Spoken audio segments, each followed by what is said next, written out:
पंच मेलाराम की नज़रें काफ़ी दिनों से अपने घर के साथ चौराहे पर नुक्कड़ वाली जगह पर लगी हुई थी। वहाँ पर गरीब हरिया की विधवा बहू गुलाबो मिट्टी की झोपड़ी में बच्चों के लिए टॉफ़ी, बिस्कुट, पेन, पेंसिलों, कॉपियों वगैरह की दुकान चलाती थी। पंच मेलाराम नुक्कड़ वाली वह जगह हरिया से खरीदना चाहता था। दरअसल उसका मंझला बेटा निकम्मा व आवारा था, इसलिए मेलाराम गुलाबो की दुकान की जगह पर अपने उस बेटे को शराब की दुकान खोल कर देना चाहता था। विधवा गुलाबो के घर में अपाहिज सास व 2 बेटियों के अलावा बूढ़ा शराबी ससुर हरिया भी था, जो 2 घूंट शराब पीने के लिए कुछ भी करने को तैयार रहता था। पंच मेलाराम ने हरिया को शीशे में उतार लिया था। उसे हर रोज़ खूब देसी दारू पिला रहा था ताकि नुक्कड़ वाली जगह उसे मिल जाए। वह जगह हरिया के नाम नहीं थी। मकान की मालकिन पहले हरिया की अपाहिज पत्नी संतरा थी।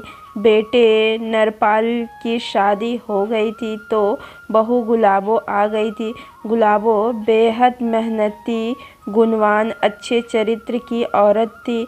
वह अपनी सास की प्यारी बहू बन गई थी। नरपाल भी बाप की तरह शराबी था। कभी कभी जंगल में जंगली जानवरों का शिकार करके मांस बेचकर वह कुछ पैसे कमाता था। सास ने मकान बहू गुलाबो के नाम कर दिया था। उसे यकीन था कि मकान बहू के नाम होगा तो बचा रहेगा, नहीं तो बाप बेटा शराब की लालच में इसे बेच खाएंगे। नरपाल एक दिन घने जंगल में जंगली जानवर का शिकार करने गया और वापस नहीं आया। 4 दिन बाद तलाश करने पर नरपाल के कपड़े मिले। कपड़े मिलने का सबने यही मतलब लगाया कि कोई जंगली जानवर उसे खा गया है। अब वह दुनिया में नहीं रहा। बेचारी गुलाबो जवानी में विधवा हो गई। जवान होती बेटी और अपाहिज सास की जिम्मेदारी उस पर आ गई थी। एक दिन शाम के समय हरिया ने बहू से कहा कि अगर दुकान वाली जगह मेलाराम को बेच दी जाए तो अच्छे पैसे मिल जाएंगे। अपने रहने वाले दोनों कच्चे मिट्टी के बने कमरे पक्के हो जाएंगे। खर्च के लिए पैसा बच जाएगा। पिताजी दुकान वाली जगह बेच दी तो घर का चूल्हा नहीं जलेगा। कच्चे मकान में रहा जा सकता है, पर भूखे पेट जिंदा रहना मुश्किल है। जगह बेचकर पैसा कितने दिन चलेगा? गुलाबो ने दूर की बात सोचते हुए कहा तो हरिया कुछ देर के लिए चुप हो गया। दुकान के बाहर पंच मेलाराम खड़ा ससुर बहू की बातें सुन रहा था। वह भीतर आ गया और गुलाबो की भरी पूरी छाती पर नजरें टिकाते हुए चापलूसी भरे लहजे में बोला, देखो हरिया, तुम्हारी बहू विधवा हो गई तो क्या हुआ? हमारे गांव की इज्जत है। शाम होते ही यहाँ चौक में कितने आवारा किस्म के लोग खड़े होकर बेहुदा इशारे करते हैं। यही बात तो मैं इसे समझा रहा हूँ। नुक्कड़ वाली जगह बेचकर जो पैसा मिलेगा उससे पक्का मकान बनवा लेंगे। कुछ पैसा ज़रूरत के लिए बच भी जाएगा। आगे की आगे देखी जाएगी। मेरी दोनों पोतियाँ बड़ी हो रही है। सभी मिलकर काम करेंगे तो हमारे बुरे दिन गुजर जाएंगे। हरिया ने अपनी बात कही। पिताजी, जगह बेचने का पैसा तो साल भर का खर्च नहीं चला पाएगा। दोनों बेटियां जवान हो रही है।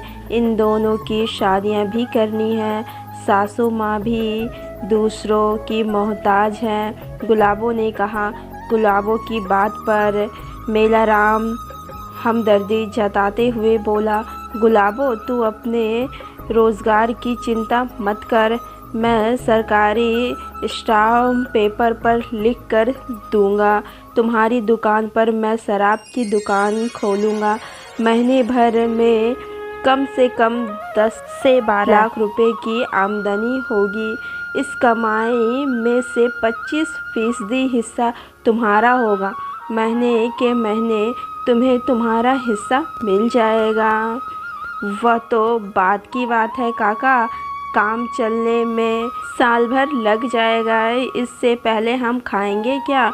उसकी चिंता मत कर गुलाबो, तुम हमारे खेतों में काम करो, 5,000 रुपये हर महीने दूंगा। जब हमारी शराब की दुकान चल पड़ेगी तुम काम छोड़ देना, लाखों रुपए तुम्हें तुम्हारा हिस्सा मिला करेगा, देखो मौज करोगी।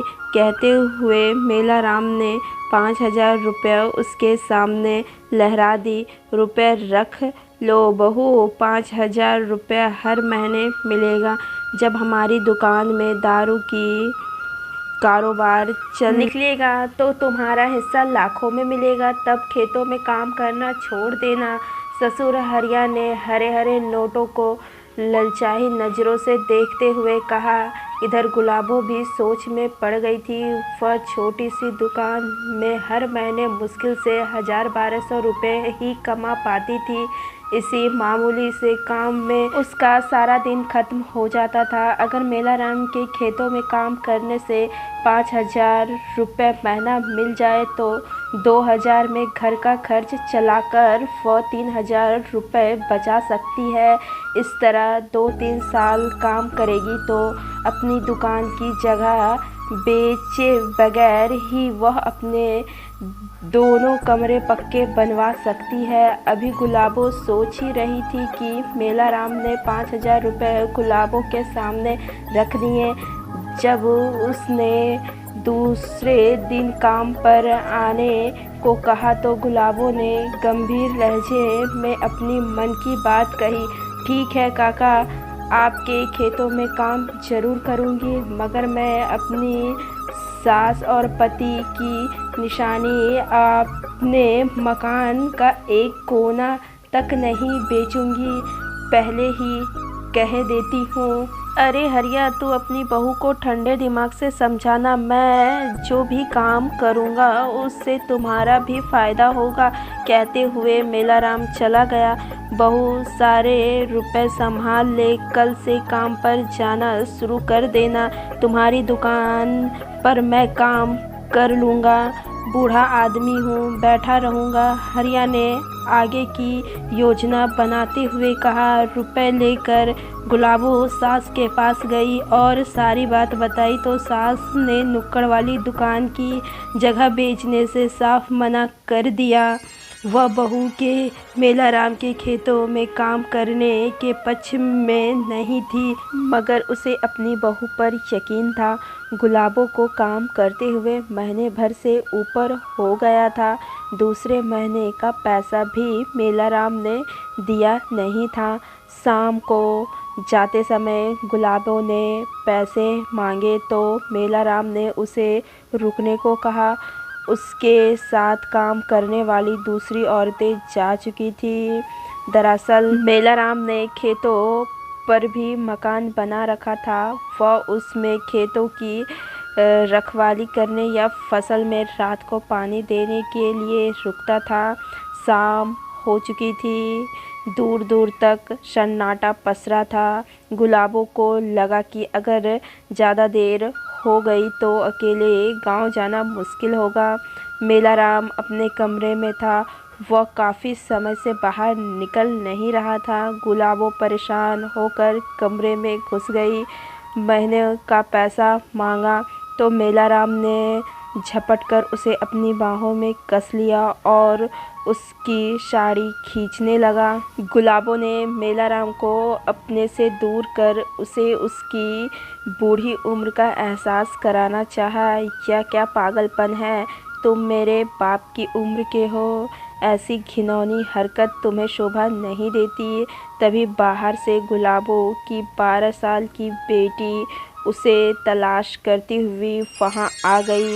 उसने अपनी माँ से छेड़छाड़ करते मेलाराम को पीछे से काट खाया तो वह गाली बकते हुए पूरी तरह बिदक गया। मेलाराम ने मासूम बच्ची को जोर से धक्का दिया। वह दीवार से जा टकराई, सिर से खून बह निकला। चोट लगने से वह बेहोश हो गई। गुस्से में मेलाराम दूसरे कमरे से तलवार उठा लाया जो उसने पहले से छिपाकर रखी थी। वह दहाड़ते हुए बोला, देख गुलाबो, अगर तू अपनी जवानी का खजाना मुझ पर नहीं लुटाएगी तो मैं तेरी हत्या करके तेरी जवान होती बेटी की इज्जत लूट लूँगा। बेटी के साथ मुँह काला मत करना।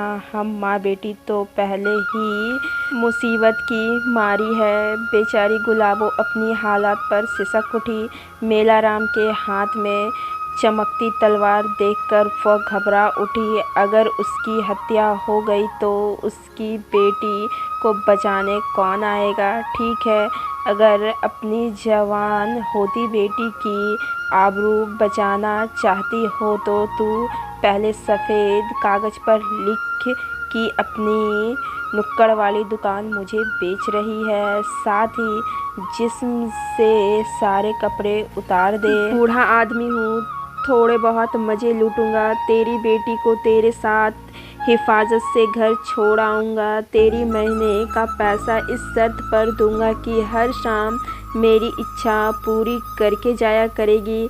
कमीने, अपनी घर की 1 इंच ज़मीन नहीं दूंगी। तेरी यह इच्छा कभी पूरी नहीं होगी। गुलाबो नफरत से गरजी, ठीक है, ऐसे नहीं मानेगी। पहले तेरी बेटी का गला धड़ से अलग करता हूँ। गुर्राते हुए उसने चमकीली तलवार उसकी बेटी की गर्दन पर रख दी। ऐसा दिल दहला देने वाला नज़ारा देखकर गुलाबो कांप उठी। वह नीच गांव से दूर खेतों में माँ बेटी की हत्या करके लाशें दबा देगा। कोई पूछेगा नहीं, उन दोनों का हत्या हो जाएगा।